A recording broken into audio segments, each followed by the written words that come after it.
So much media, so little time. Who keeps track of it all? That would be me.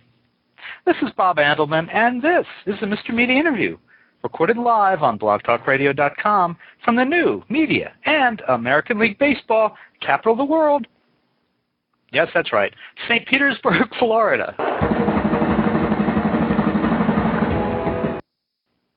Previously on The Secret Life of the American Teenager. Hi. Hi. Are you Amy? I'm Ricky.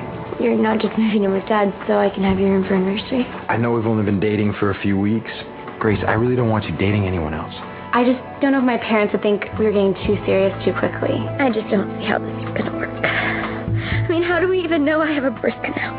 Oh, get my mom. Oh, I'm not very good with pain. Find your mother. Ow! Hurry! Hurry! Ow, baby! Ow! Why are you screaming Your about nail! Please, be nice to me. I need a friend. Can we just be friends? Are you even capable of being a friend? I like you. I like you a lot. We're going to the same school, and, well, this could be the start to something big. Be cool. Oh, my God. Crap. Oh boy. As we left the cast of The Secret Life of the American Teenager at the end of Season 2, Ricky and Amy became parents. And they're what, 15, 16? All right, I'll be honest. As the dad of a teenage girl, I'm not entirely sure how I feel about this show, what with its frank and somewhat gentrified presentation of sexually active kids and way too understanding parents.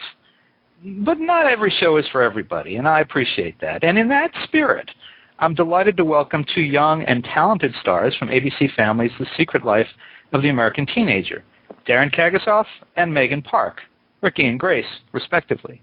Megan, Daren, welcome to Mr. Media. Hello. Thank you. How are you guys? Good. How are you? I'm fine, thank you. And polite, very polite young people, too, I might add. Thank you. So, Season 3 of the show kicks off this Monday, and I got to ask you guys, does the American Teenager have any secrets left? I feel like I already know way too much about you kids. Actually, you'll be surprised, I think, how many more secrets there are. This new season is way more dramatic than any season we've had so far, and especially the premiere comes in with a bang, and there's a lot of juicy drama in the first episode. Oh, I wish you had used a different phrase than that. It seemed like last season went out with the results of a bang, so, you know. Well, this one is like a big bang, bigger bang. I mean, it sets the tone for the whole series, the premiere episode. So, you know, all the characters kind of get more in depth with everybody's storyline. So it's not just focused on raising the baby. There's so many other outside things that are going on as well. And there's a very tragic death with one of the main characters in the first season. So you really see people coping and dealing with that throughout the entire show. Gee, I hope it's not Molly Ringwald. I want to see more of how screwed up she is. You will see lots of her this season. Okay, good. So, well, why don't we start here? Tell me, each of you, about what's going to happen with your character in the third season. Daren, why don't we start with you? Tell me a little bit what you can. Well, you know, in the first season, Ricky kind of got around with all the girls. He got Amy pregnant, so he was trying to avoid that. You know, he wasn't taking responsibility for his actions. And this next season, you kind of get to see him be a teenage father and really take responsibility for being a father. So it's exciting because you get to see his character change, and hopefully he kind of has a good head on his shoulders now, and he tries to be with only one girl. Oops, sorry. And Megan, what about Grace? What's ahead for her? This season is a very big, growing season for her. I think she was a little bit sheltered and naive and kind of not really. She was a little sheltered last season, and this season she definitely has some reality checks and makes some really big decisions. And of course, her constant struggle has kind of been with her Christianity and kind of trying to live within those beliefs and those morals and doing the right thing. And she's really tested this season, especially in the first couple episodes. Jack is really pushing her to, have sex, and she's not sure if she's ready. that's a pretty big thing for her this season. And I think also, she's very affected by the death and dealing with that. And it's just a very big, eye-opening growing up season for Grace. It's kind of sad that, and TV does this, I think, on a show like this, the longer Grace holds out and stands to her principles of why she doesn't want to have sex, it may actually become a bit of a joke for people watching, and that in turn kind of puts pressure on the character. Do you think she can hold out? Do you think she should hold out? I don't know. It's that's basically what her struggle is this season, and I think that the decisions that she makes, there's a lot of consequences, there's a lot of questioning, and it's a really big decision for her on so many levels, and it's not something she takes lightly. And I think that they're really showing, what happens if you make either side of the decision and how you're either ostracized or the consequences you have to face. So it'll be interesting to see how the fans react to what she does and how how Grace reacts. Mm. Now, the two of you, your characters are kind of like on escalators in some ways, going in different directions. Grace seems to be on the escalator. Well, I don't know which one of you is going up or down, but Grace is heading that direction of she continues to heavily weigh the issue of sex or no sex. Ricky has had sex. He's had a lot of sex. He tells us he really likes having sex, but he's having to deal with the consequences of it. So, am I? Let me see if am I recalling correctly here? Grace turned Ricky down, right? She did turn Ricky down in the first season. That wasn't an easy thing for her to turn down, though. I think she was pretty intrigued by the whole bad boy thing and what he was so different than Jack. And but I think that Jack is her history and her first love, and it's just a whole different thing with Jack, And but she did turn Ricky down, so it's an interesting thing, actually. How old are you guys? A woman never tells. I'm old enough. Daren's 47. I'm old enough really to young. drink. We'll put it that way. All right, Daren, you're old enough to drink. Megan, are you old enough to drink? No. Okay. All right. So that's all right. Good. Well, we got that far with that question. All right. So let me ask you this: how did each of you get into the show? And Daren, I understand this may have been your first acting gig. Yeah, it was my first acting job. It was like the 5th audition I ever went out on, and the script. I read the first pilot episode, and I absolutely fell in love with it. But at that point in my life, I would have taken anything that I booked. So for me, it was just exciting to book a job like this, and then now with the success of it, it's just fun to be a working actor. And Megan, this is not your. I don't think this is your first gig, and I know you've got a movie coming out also. No, I don't have anything coming out right now. I've only ever done films, pretty much. Okay. I'm from Canada, actually, so I've done a lot of films up there and a lot of Canadian TV shows, and I actually came down here for a week because I had a movie coming out called Charlie Bartlett that I did with Robert Downey. Yeah, and so I came down because it was the week that it came out. And while I was here, my manager sent me the script for The Secret Life, and I read it and I loved it, and I actually went in and read for Amy's role originally. But the whole time I was like, I don't know, I feel like I'm a Grace. I feel like I should read for Grace. And ultimately they were like, we think she's a Grace too. So I ended up reading for her, and within a week I tested and had a couple callbacks and got the part. So I went back to Canada, got my stuff, and moved down here. And as you look back on that, because I knew you had auditioned for Amy, as that has worked out for Shea Woodley with all the controversy, what do you think? Do you think you got the better part of the deal? I think it's like sometimes I feel like a role chooses you. You don't really choose a role. You either just connect with something or you don't. And I just connected with Grace, and it was just so easy for me to understand her and play her. And I think Shea does a beautiful job of playing Amy, and that's her role. She's meant to play that role. I meant to play Grace. I think we really, really honestly both win. And let me tell our listeners, if you're listening live and you've got a comment or a question for Daren and Megan, stars of the ABC Family series, The Secret Life of the American Teenager, you can give us a call right now, 1-646-595-3135. It's only while this is live, okay? This is on Friday, whatever today's date is. I think it's June 19th. If you're listening live, we'd love to have you call in. You can also ask a question in the live web chat that accompanies the show, and I can pass that on.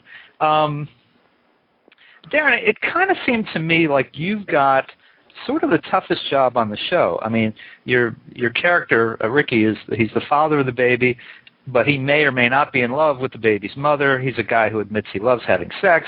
He's clearly been around the cast. I mean, the characters in the cast. Pretty complicated character. Definitely. You know, it's so exciting. I mean, I got into this business for one thing, and that's just to act. And, you know, the writers have done such a great job with my character and letting me really stretch and, you know, go to certain places that I guess is not really shown on TV. So I'm having such a blast. You know, one day he's just a total player. He's playing just such a cad, you know, and then the next day he's really emotional and just, I mean, he's got so many issues that he's dealing with as far as, I mean, he was sexually abused by his dad, so that's one thing that he's got to tackle. And then being a teenage father, dealing with that all in high school, and then now raising the child, and, you know, he is a sex addict, so, you know, kind of maybe stepping away from that and maybe taking responsibility now and growing up. You know, I think this season you really get to see our characters develop and mature, so... Well, speaking of him being a sex addict, here's a little clip for folks. Listen to this. I hope.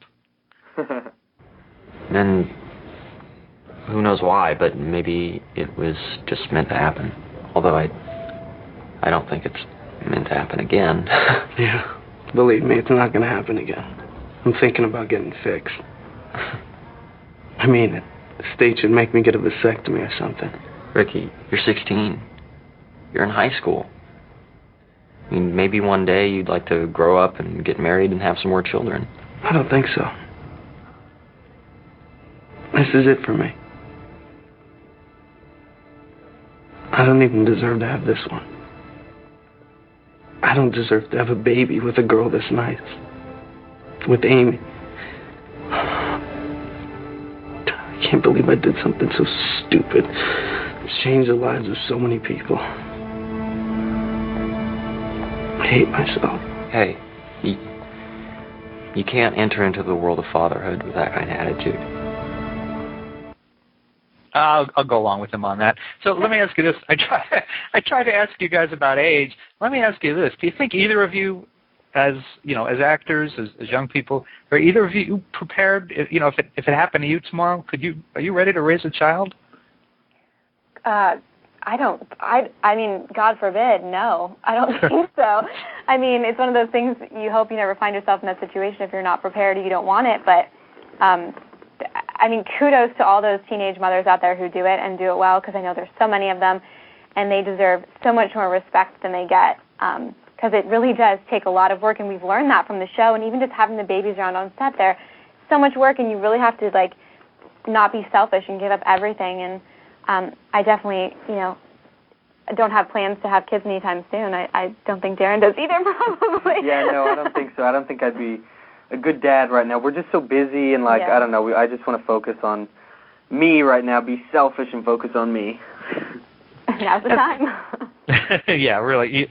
Take it from somebody who waited a long time to have a kid. You want to be sure you're really ready, and that's right. I think that's the thing. I think a lot of parents have an issue with the show because it's just, I don't know. Yeah, there's some tough moments for these kids, but parents seem supportive, and the friends are supportive, and they're all, at the very least, middle to upper class, so white kids, and I don't think it's.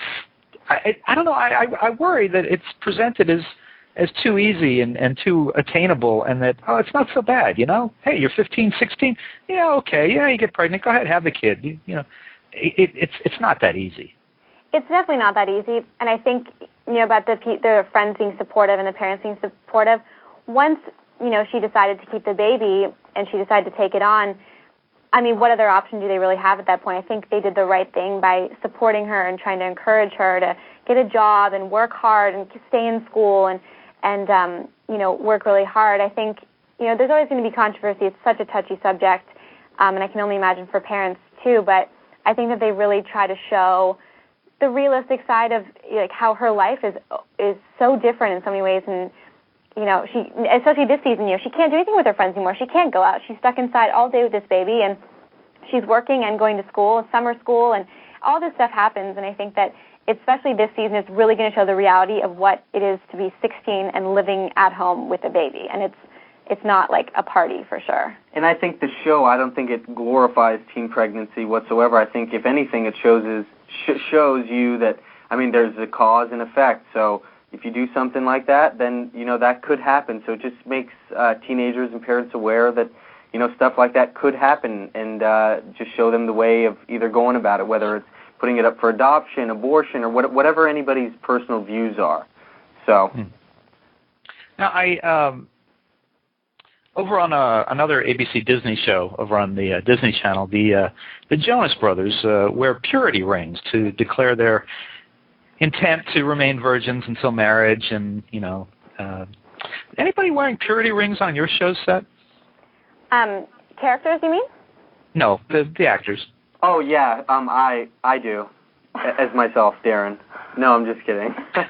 You know, I don't know, and I think if it is, it would be that person's decision to, you know, put that out there. But I think, you know, whatever, it's such an individual choice, and kudos to the Jonas Brother. I think that's a great thing, and hopefully it inspires lots of teens to make the same choice if it's right for them. Same. And along that line, I mean, do you feel a little extra pressure being on a show like this? That it's ABC Family, it's got family in its name, you're part of the Disney family. Is there pressure, or do you guys get, as young people, obviously, Daren, you're old enough to drink, you made that clear, but, I mean, as young people on a show like this, do you get that pep talk from producers or from the network that says, you know, whatever you do in your private life, be aware of, you know, how that reflects on the show and the characters? Is that an issue? You know, they definitely put it out there. You know, the producers, I think, they all know that I think we're all good people, you know, and we're not trying to do anything bad. But again, we are young, so you never know. But as far as right now, I mean, none of us have gotten in any trouble. We're kind of keep a low head and, you know, just do the work, and that's it. Yeah, we're just so grateful to be working on the show, and to be a role model, you know, if that's what you want to call it, for these kids is such a great position to be in, to influence them hopefully in like good ways. So I think none of us want to take that for granted. What do you think the worst thing either of you has ever done to, you know, to warrant that kind of, you know, negative thing? Have you done anything? I mean, you know, stepped on a crack, broke your mother's back, that kind of thing? Not really. I don't know. Nothing that I can think of. I mean, well, oh yeah, I killed someone. No. Oh yeah, I forgot about that. No, nothing that's like, I don't know. We've all made mistakes. We're young, and we've, you know, but I mean, nothing crazy, I don't think. Yeah. Now tell me about, you know, you've got a really interesting cast of adult actors on the show. And speaking of, you know, stepping on a crack, breaking your mother's back, tell me about Steven Sherpa. Interesting to have somebody from The Sopranos. He is so cool. Yeah, well, I was definitely an avid watcher of The Sopranos, and first time I met him on set, I could not believe that I'm working on a TV show with Bobby, you know, because that's the show. I mean, it was just insane. So, I mean, it's an honor, it's a pleasure to be working with these veteran actors. You know, for me, it's my first job, so you just learn so much from them, and you take advice. And they're such a talented group of adult actors. Like, they've all written books, I think. Steve has. Josie just came out with a children's book. Molly, I think, is in the works with a book. And they're all, like, such interesting people. And, you know, Steve lives in New York and flies in. Josie lives in Seattle and flies in. So they're all, like, really down-to-earth, normal, like, hardworking people. They're such great role models for us.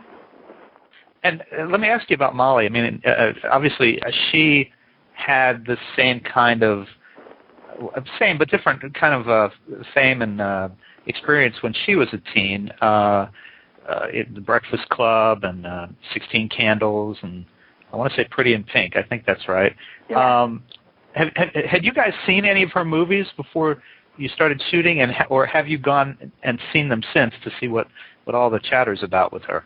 Well, to be honest, when I got the show and heard her name, I knew who she was. I could picture her face, but I hadn't seen the movies. So my mom was like, you have to go out and rent them. So I went out and rented them and watched them, and they were amazing. And, of course, I fell in love. But I think Daren had seen them, right? Yeah, I saw Breakfast Club when I was in high school, and was definitely a big fan of that movie. So when she was cast in it, they're all name actors, so it's unbelievable to just be in that, I guess, circle. And it's cool, like Josie worked on Melrose Place, which I've seen, and Jason Priestley has been directing our show, and he was on the original 90210. So it's cool to have like so many cool veterans on the set. Well, it does. I mean, it's good in that you certainly. You're around people who've been there, done that, and if one of you, I guess, was having an issue, they could certainly address it if they were so inclined, privately or publicly. Totally. Now, I hold in my hot little hands the just-released DVD for the. Oh, I'm holding it up like you can see it. For the second season. You have it right here, too.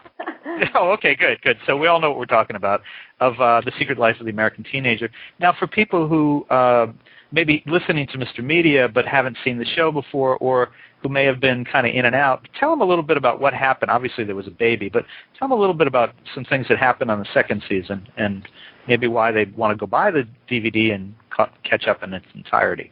Well, the second season is the second 12, I think, that aired. And it's, of course, Amy in the last months of having her baby and being pregnant, and, Ricky and Ben kind of fighting over Amy, and Ricky having being with Adrian, but having kind of like a secret affair with Grace, and there's a lot of drama on this DVD. And the DVD is awesome because there's like all this behind-the-scenes stuff, which I think the fans will really like. Now, I have another clip I want to play, and I apologize because in grabbing the clips today, I can't remember. I was looking for a clip that had the two of you together, and I honestly can't remember. I know Daren is on this, and Megan, I can't remember, and I couldn't quite tell from listening if this is you or not, and I apologize if it's not, but I'm going to play this clip. You'll know what it is instantly. Well, I think we all just kind of realized that maybe this is just for the family. I'll let Amy know. I'll be praying for her. And for you. I've had a really great time getting to know you the past few months. I think a lot of you. I don't know why. I really didn't treat you right, and I think I know why. You don't have to explain. I want to explain. I'm attracted to you, and I respect you for living what you believe and not having sex before marriage. Always. What if I don't need you? I just want you. Either way, I'll be there for you. And you be there for your son. Always, because it's no fun growing up without a dad. Help me out. Megan, was that you? You know what's funny is the beginning part of the clip was me, and then halfway through it went to Adrian's character talking with Ricky. So okay, see, I can't figure out what I did there because I don't know. It's just a quirk in the recording, so I apologize. The beginning I thought was you, and then the end I thought that sounds like Adrian. Yep. But it switched up through. All right, so folks, you got a little taste of three characters in that clip. Yeah. Now, have either of you landed much work outside the show since the series began 2 seasons ago? Well, to be honest, I mean, we've been filming the show pretty much straight through since we started. We've only had one little break so far, and our main focus right now is the show and promoting it and all that stuff. So, we're hoping the show's going to be on the air for a long time. So our time is kind of limited as to what else we can do right now. So our main priority is the show right now. Yeah. So you shot a season on ABC Family is about 12 episodes as opposed to 12, 24 we're doing right now. So we've been busy. So you're shooting through the 4th season right now? I believe so. Yeah. Ah. Okay, and so let's see. Let me do my math here. 4 times 4 is 48. So you probably need a 5th season for everybody to go away happy financially. I mean, I need 12 seasons the rate I'm going. Been buying some cars lately, so he needs like about 11 and a half seasons to pay them off. I see. And have you guys been able to enjoy, being recognized yet, or are you working so much that you're not actually out there being seen and getting around? Yeah, I mean, it's definitely flattering to go out and somebody will come up to you and say, "Oh my God, we love you on the show." I would have never thought ever somebody would come up to me recognizing me from a television show. So, that's all great, but at the end of the day, it's just about the work, and I know that's what it is for all of us. So as long as we're on set doing good work, I think we're all happy. Yeah, I mean, the fans are, and we wouldn't be here without the people who watch the show. They're always just so nice to us and come up to us and tell us that they love the show, and it's never been anything but positive. So it's pretty cool. Now, are either of you still dealing with schooling, or? No, we're not. We don't deal with school. Because you've already finished school, or? Yes, we're both graduated high school. Yeah, okay. I graduated high school. I was in college and decided to leave to pursue acting, and yeah, that's where I'm at now, I guess. What's the biggest change that being on the show has caused in your lives? I think it's just like to be working all the time regularly is amazing, and as an actor, it really like challenges you and pushes you. And also, I mean, it's opened up a lot of doors for us in the industry. A lot of people, you know, recognize us now, and it's just like a different level, I guess. I don't know. Yeah, it's great, you know, having something to do the next day instead of, you know, having to audition and you go to another audition. You know, we know that we have a job right now, so, you know, I know none of us take it for granted, and we're just so thankful to get up for those 6 o'clock call times. And to be on a show that people watch is, like, rare, you know? Yeah. So we feel lucky that people are actually watching. Who do you think has the opportunity to really break out in this third season? Which cast member do you think is?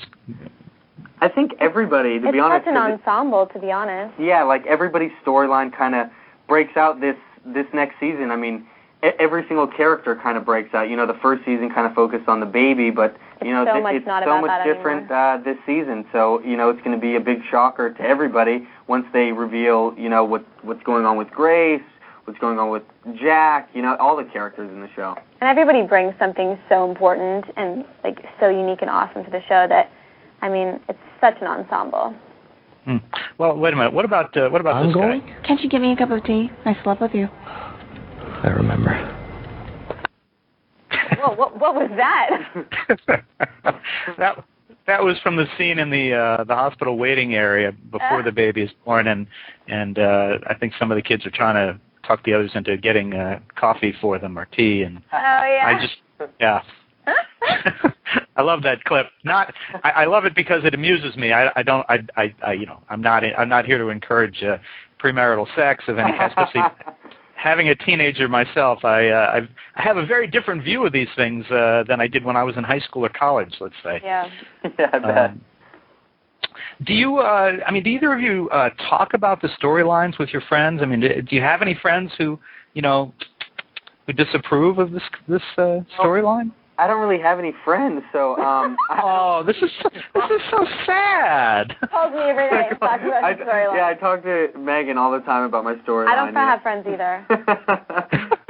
No, you know, all my to friends be honest, live in igloos. Yeah, they're excited to see it on TV, you know. So, and you know, my parents are always asking what's going on, but you know, it's more exciting for them to see it on TV, I think. My parents don't get to see it on TV, Darren. They're in Canada. Sorry. What are they in? Are they in an igloo? Why don't they don't have TV in Canada? Of course they have TV. They're around by dog sled. No, they love the show. They've seen it all. I'm still back on how sad it is that Daren has no friends. Maybe there's people out there who can call in maybe friends. somebody will be my friend. I need a friend. Okay, yes, and you want to now? Are either of you, since we're mentioning that, are either of you on Facebook or on Twitter? Do you want to let people know if they can reach out to you there, or would you rather not? I'm on Twitter, Megan_Park, and I would love for people to follow me. Yeah, and I don't have Twitter, but I have a Facebook, and I definitely post things all the time.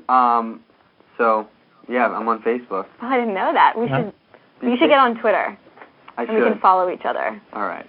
Well, if you would be his friend, maybe you would show him how to do that. I know. Thanks. Oh, sorry. But it really takes a friend to. Darren will have a Twitter by 7 p.m. tonight. Okay, so as we kind of wind down, you're shooting season 3 and 4, I guess, right now. 24 episodes. Do either of you have anything lined up for the end of that, or is it just too far off to even think about right now?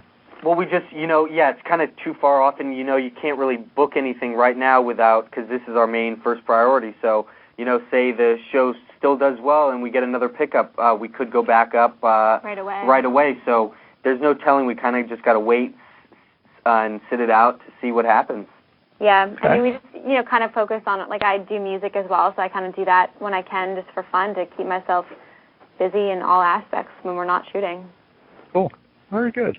Well, listen, as I said at the start of the show, I have some reservations about the whole teen pregnancy thing, but the show is well done. You guys are very nice.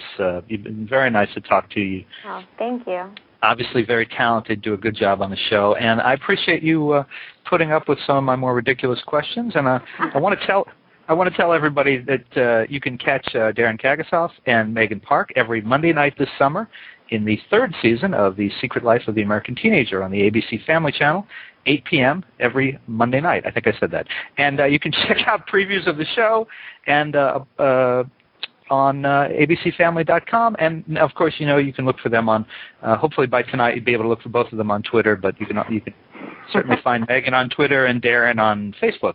And guys, thank you very much for being with us on Mr. Media today. It was a lot of fun. Thank you so much for having us. Thank you. All right, good luck to you both. Thank you. Take care. Have a good day. You too. Bye-bye. Bye. And, of course, for more interviews with your favorite TV stars, surf over to our main website, www.mrmedia.com, where you can listen to my earlier conversations with the stars of Make It or Break It, Chuck, My Name is Earl, Curb Your Enthusiasm, Southland, and many more.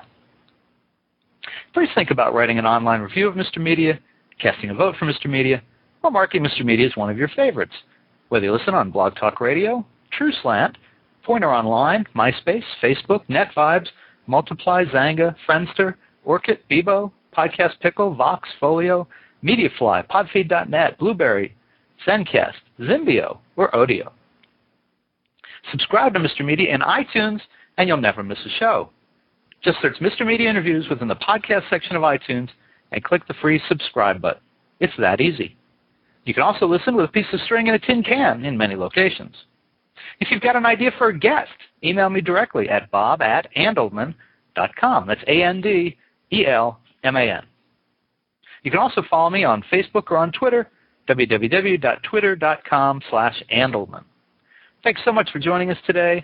Always appreciate when you give up a piece of your day and spend it with us.